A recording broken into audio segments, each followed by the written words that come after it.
YouTube, how you doing? It is your boy Pete Titans Creed Nelico right back here on the channel with even more Sonic fan gaming, as we are once again stepping back into the world of Sonic Gamebook Origins and the Sonic vs Zonik story. We find our heroes in the Casino Night Zone being approached by the casino's commissionaire, as Zonik has clearly run amok previously in the Casino Night Zone, and Sonic has managed to clear up the thing to say that, look fella, it wasn't us. So let's get right back into it and see where we're going. The commissionaire explains that Zonik has ransacked most of the casino and scared away all of its customers. All the damage must be put right, and quickly. If Sonic and Tails will help him, then the commissionaire will be pleased to return the favour. To help them, he gives them 50 credits. Make a note of them in Sonic stuff, and while Sonic and Tails are in the casino, these can be used just like rings. Unfortunately though, they are worthless anywhere else. Now turn to 274. Boop, boop. Ah, back to the spinball. Mwah, mwah, mwah. The commissionaire stands aside, allowing our heroes to enter the pinball hall. In the casino, pinball is far more than simply a table with a steel ball rolling around it. In here, the player is the ball. The worst damage is in the big table, says the commissionaire. All the traps are deadly now, so be very careful. Taking the man's advice, Sonic and Tails climb to the entrance to the machine. Good luck, shouts the commissionaire. I'll meet you at the other end. Sonic looks up the steep ramp along which both he and Tails will soon be catapulted. Here we go then, let's roll, he says. Reach up towards the start button. How hard will Sonic press the button? Soft, fairly hard, or hard? You always go super hard. Sonic reaches over and presses the large red button marked start. He gives it a fairly hard push. There is a click and then a rumble behind them. Suddenly there is a loud whoosh and a blast of air catches Tails and Sonic. It carries them up the ramp towards the start of the game. It's a lot gentler than the old spring, yells Sonic, though judging from Tails' expression, he's not convinced. After a couple of seconds, the wind starts to fade away and our heroes slow down at the top of the ramp approaches. Just when it seems they aren't going to make it, the ramp curves back on itself and they find themselves falling. Turn to 17. Sonic's touch on the start button was perfection. Our heroes have rolled onto the table at just the right speed. They glide perfectly through a bonus zone. 10 rings appear from thin air and tumble onto the platform beneath the bonus. Add them to Sonic's stuff. A split second later, Sonic and Tails touch down as well. Cool, says Tails. No. Mega cool, corrects Sonic. Where can they go? From here they can go one of two ways. And which way will they choose? To the right or to the left? We go right. The platform is only a short drop and both of our friends make it easily. Below them, they can see the game, stretching away into the distance. To the right, they can see a row of targets. Directly below, a spinner. Do we aim at the targets or the spinner? Well, we're absolutely going to go for the targets. Everybody knows you do the targets. The Super Duo speed out into the game at terrific speed. Hurtling towards them, they can see a large target flashing with bright green lights. First Sonic and then Tails hits the target square in the middle. If this is the first time that Sonic and Tails have been to this target, they have scored 10 points. Add them to Sonic's point score. Bing bing. Now roll the dice and add the result to Sonic's speed. If a score is more than 6, turn to 283. If a score is 6 or more, then Sonic and Tails can go to a choice. Well, my speed is 5, right? So this is going to be an easy 6. So, where do we go?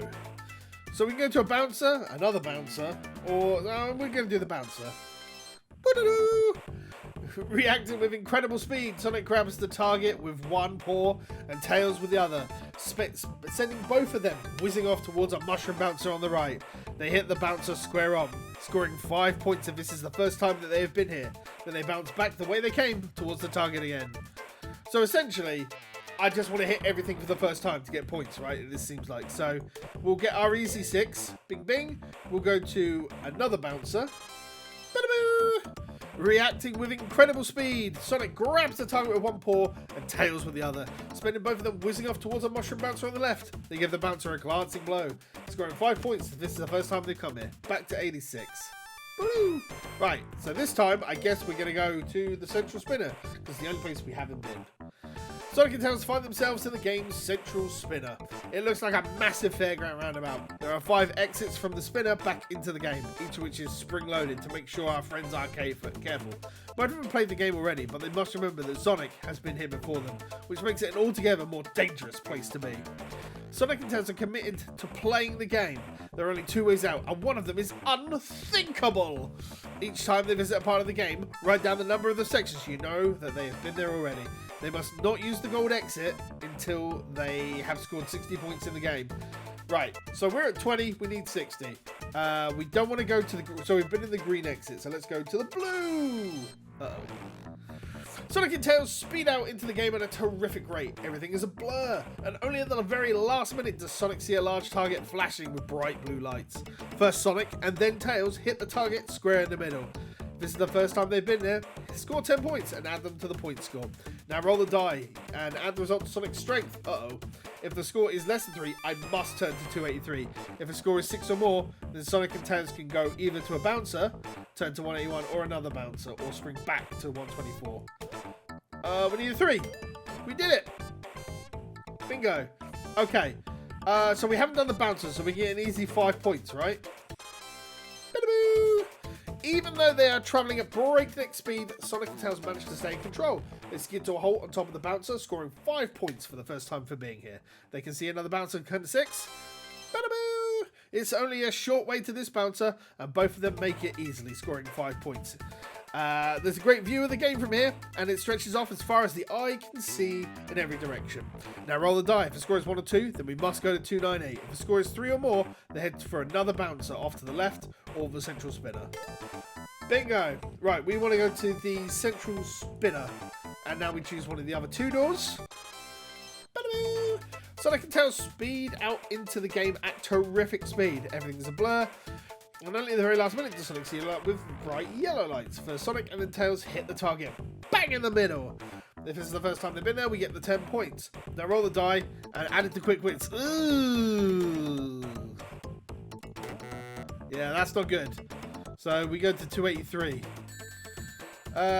Sonic and Tails mistime their move, missing their target there, caught in the game's gravity field, and are pulled down towards the bottom and waiting flippers. Bang! A flipper smashes them back towards the top of the game. Ouch, that hurt. Remove 5 credits from Sonic's stuff. Oh, credits, not rings. Okay. Turn to 124. If Sonic doesn't have 5 credits left, turn to 126. If the commissioner has already given you Sonic another 20 credits, then you must turn to 421. Okay, so we've got a chance to not fill this out. But we're back in the main spinner, so we can get 60 easily. Victory is ours! Sonic and Tails speed out in the game at terrific speed. This time we've got the bright red lights. Right, so this is the same again. We just needed 2. Super. So let's go back to the spinner. Right, and now we can just go to the exit. The gold door opens and Sonic and Tails find themselves careening down a long tunnel in the lava powerhouse. The tunnel goes on, and our heroes travelling faster and faster as they fall. This must go all the way to the bot. Tails is cut off short as they tumble through a bonus gate. The gate clatters around, winning our Game Gearers no less than 40 points. Unfortunately though, they are now falling out of control towards the bottom of the game. Sonic looks down. Oh no! He sees the gaping black hole, screaming up towards them. Looks like it's game over. Tails and Sonic tumble through the game over hole together. Turn to 135. The 2 intrepid heroes tumble through the game over hole. You know, Tails, says Sonic, I don't come here often. Tails gives his friend one of those looks. I mean, it's so rare for me to actually lose. He continues. Of course it is, replies Tails sarcastically. The brave friends seem to be in some kind of control room. Over to the left is a large hole in the floor through which the losing player's ball would go. The rest of the room is full of computer equipment. Do you understand any of this? Asked Tails, looking at the bewildering mess of circuits. Of course, says Sonic. What else would you expect? Looks like there's going to be trouble between the 2 friends.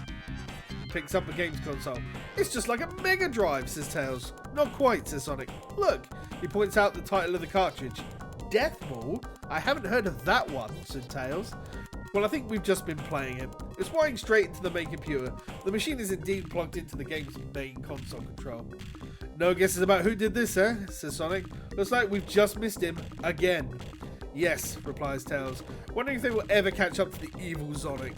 Still, there's an easy way to sort out the game for the commissioner, he says, and he reaches out to pull the connecting wire from the console.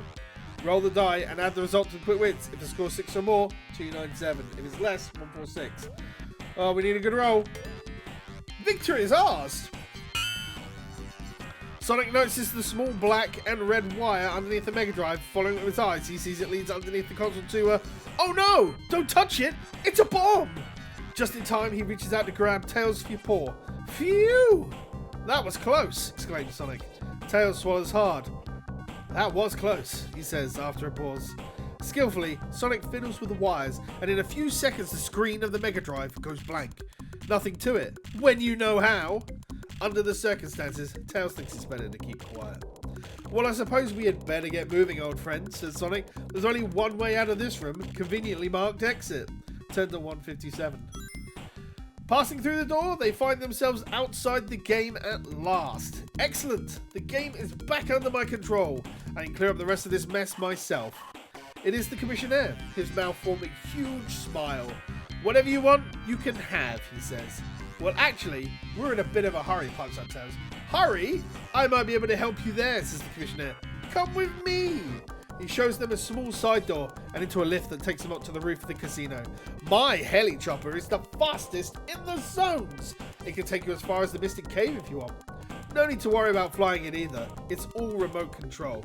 Oh, and by the way, don't forget these. The Commissioner hands Sonic a bag. Inside are 100 rings. That's your prize for beating the game. Fair's fair, he says, and with that, the heli chopper rises majestically into the air.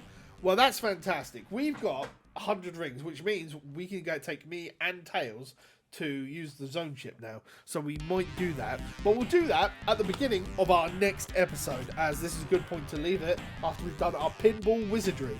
So, thank you very much for watching. As always, we'll be back next time with even more Sonic Gamebook Origins. Until then, though, as always, I have been Pete Touchscreen Nevercoat from Project Phoenix Productions. This has been Sonic Gamebook Origins. And until we see each other again, take care, stay safe, and play more games.